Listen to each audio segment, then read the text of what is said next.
ఒకప్పుడు తన ప్రపంచం అనుకున్న వ్యక్తి చివరికి తనకు శత్రువుగా మారాడు. నమ్మకం మోసమైంది, ప్రేమ భయంగా మారింది. చివరకు ఆ రాత్రి ఆమెకు జీవితంలో చివరి రాత్రిగా మిగిలిపోయింది. తాను నమ్మిన మనిషితో వేసిన ఆ చివరి అడుగు తిరిగి రాని ప్రయాణంగా మారుతుందని ఆమెకు తెలియదు. ఒకప్పుడు కలిసి చూసిన భవిష్యత్తు చివరకు చీకట్లో కలిసిపోయింది.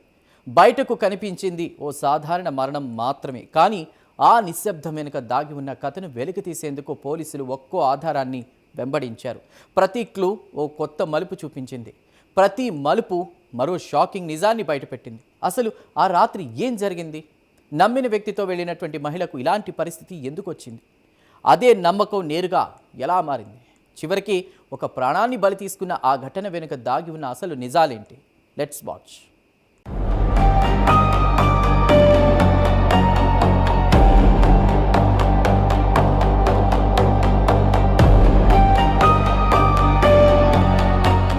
ఒక ప్రశ్న, ఒక అబద్ధం, ఒక నిర్ణయం. నమ్మిన వ్యక్తి చేతుల్లోనే ప్రాణం పోతుందని ఆమె కలలో కూడా అనుకొని ఉండదు. 3 సంవత్సరాలుగా ఒకరికొకరు తోడుగా ఉన్న ఇద్దరు ఒక రాత్రిలో శాశ్వతంగా విడిపోయారు. ప్రేమతో మొదలైన పరిచయం పెళ్లితో మలుపు తిరిగింది. ఆ తర్వాత అనుమానాలు, ఆవేశాలు చివరకు హత్యగా మారాయి. గుంటూరు జిల్లా దుగ్గిరాల పాతలాకుల వద్ద కాలువ ప్రాంతం. నగరానికి దూరంగా పెద్దగా జనసంచారం లేని కాలువ కట్ట.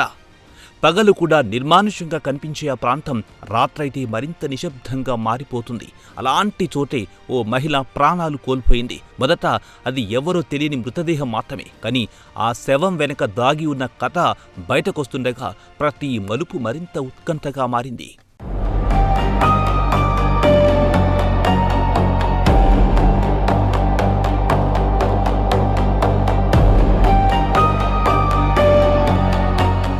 కాలువ కట్టపై పడి ఉన్న మహిళా శరీరాన్ని చూసిన వారికి మొదట సహజ మరణమా, ప్రమాదమా అన్న సందేహం వచ్చింది. కానీ శరీరంపై కనిపించిన ఆనవాళ్లు వేరే కథ చెబుతున్నాయి. పోస్టు మార్టం నివేదిక మరింత స్పష్టత ఇచ్చింది. గొంతు నులిమిన ఆనవాళ్లు, తలపై బలమైన దెబ్బ. ఇది ప్రమాదం కాదు, ప్లాన్ చేసిన హత్య అని తేలిపోయింది. మృతురాలు ఎవరు? ఎందుకు అక్కడికొచ్చింది? ఆమెతో చివరిసారిగా ఉన్న వ్యక్తి ఎవరు? ఆ 3 ప్రశ్నల చుట్టూనే దర్యాప్తు మొదలయ్యింది. గుర్తు తెలియని మహిళగా ప్రారంభమైన కేస్ ఒక్కో ఆధారం బయటపడుతుండగా పూర్తిగా కొత్త దశలోకి వెళ్ళింది. మృతదేహం దగ్గర లభించిన చిన్న ఆధారాలు పోలీసులు వదల్లేదు. ప్రతి వివరాన్ని జాగ్రత్తగా పరిశీలించారు. చివరకు ఆ మహిళ తిరుపతి ప్రాంతానికి చెందిన 40 ఏళ్ల మేనకాని గుర్తించారు. కుటుంబ సభ్యులను పిలిపించి వివరాలు సేకరించారు. ఆమె జీవితం గురించి ఒక్కో నిజం బయటకు రావడం ప్రారంభమైంది.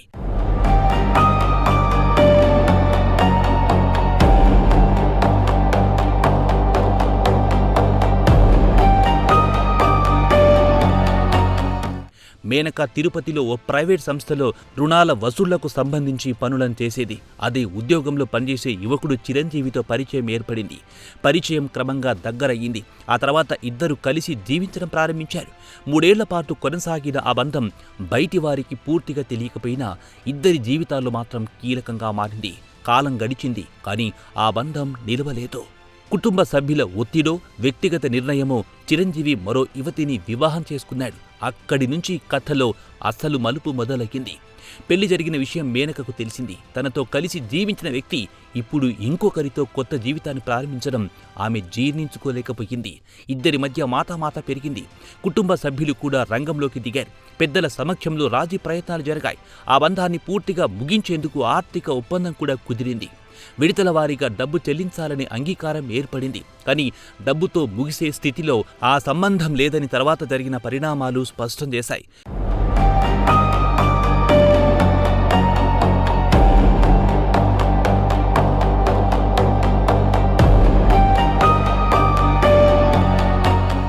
కొన్ని రోజుల తర్వాత ఇద్దరు మళ్లీ కలిశారు. గుంటూరులోని ఓ లాడ్జిలో రోజంతా గడిపారు. బయటకు చూస్తే సాధారణంగా కలుసుకున్నట్టే కనిపించింది. కానీ ఆ గదిలో జరిగిన సంభాషణ ఇద్దరి జీవితాలని మార్చేసింది. చిరంజీవి భార్య గురించి మేనక ప్రశ్నించింది. తన వివరాలు అడిగింది. కొత్త జీవితానికి సంబంధించిన వివరాలు చెప్పాలని ఆమె నిలదీసింది. ఆ మాటలే మళ్లీ వాగ్వాదానికి దారితీశాయి. ఆ రోజు అక్కడితో ముగిసిపోతే మేనక ప్రాణాలతో బతికి ఉండేదేమో. కానీ ఇద్దరు రాత్రి మరో ప్రయాణం మొదలెట్టారు. ఆటోలో బయలుదేరిన ఇద్దరు చివరికి దుగ్గిరాల సమీపంలో పాతలాకుల వద్ద దిగారు. చుట్టూ జనసంచారం లేని ప్రదేశం, చీకటి నిశ్శబ్దం. అయితే కాలువ కట్టపై మరోసారి వారి మధ్య వాగ్వాదం జరిగింది. మాటలు తీవ్ర స్థాయికి చేరుకున్నాయి. ఆ క్షణమే కథ మొత్తం మలుపు తిరిగింది. మేనకను అడ్డు తొలగించేందుకు చిరంజీవి తన ప్రణాళికలను అమలుపరిచాడు. ముందు గొంతు నురిమాడు. ఆమె ప్రతిఘటించే అవకాశం లేకుండా చేశాడు. అక్కడితో ఆగలేదు. మేనక తలపై రాయితో బలంగా దాడి చేశాడు. దీంతో మేనక అక్కడికక్కడే ప్రాణాలు కోల్పోయింది.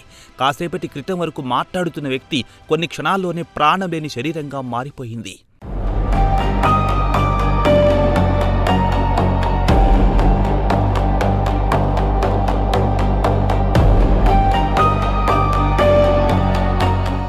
హత్య చేసిన తర్వాత అక్కడి నుంచి వెళ్ళిపోతే ఎవ్వరికి తనపై అనుమానం రాదని అతను భావించి ఉండొచ్చు. నిర్మానుష్య ప్రాంతం కావడంతో శవం వెంటనే బయటపడదని అనుకున్నాడో ఏమో. కానీ నేరమెంత పక్కాగా చేసినా ఎక్కడో ఒక చోట తప్పు చేస్తారన్న మాట ఈ కేసులోనూ నిజమయ్యింది. గుర్తు తెలియని మహిళ కేసుగా మొదలైన దర్యాప్తు సాంకేతిక ఆధారాల వైపు మళ్లింది. మొబైల్ ఫోన్ వివరాలు, ప్రయాణాల సమాచారం, ఇద్దరి కదలికలు, చివరిసారిగా కలిసి కనిపించిన ప్రాంతాలు, ఒక్కో లింక్ను పోలీసులు కలుపుకుంటూ వెళ్లారు. చివరకు అనుమానాలన్నీ ఒక్క వ్యక్తి చుట్టూనే తిరిగాయి. పోలీసులు నిందితుడిని అదుపులో తీసుకుని విచారించగా వాస్తవాలు బయటపడ్డాయి.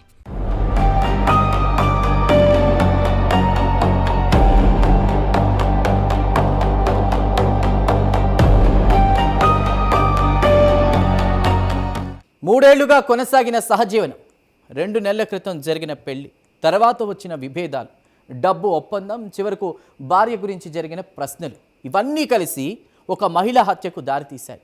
సమస్యలు ఎంత క్లిష్టంగా ఉన్నా చట్టం ముందు పరిష్కార మార్గాలుంటాయి.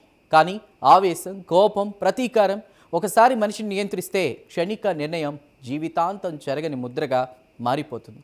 ఒక మహిళ తన జీవితాన్ని నమ్మి అప్పగించిన వ్యక్తి చేతుల్లోనే ప్రాణాలు కోల్పోయింది.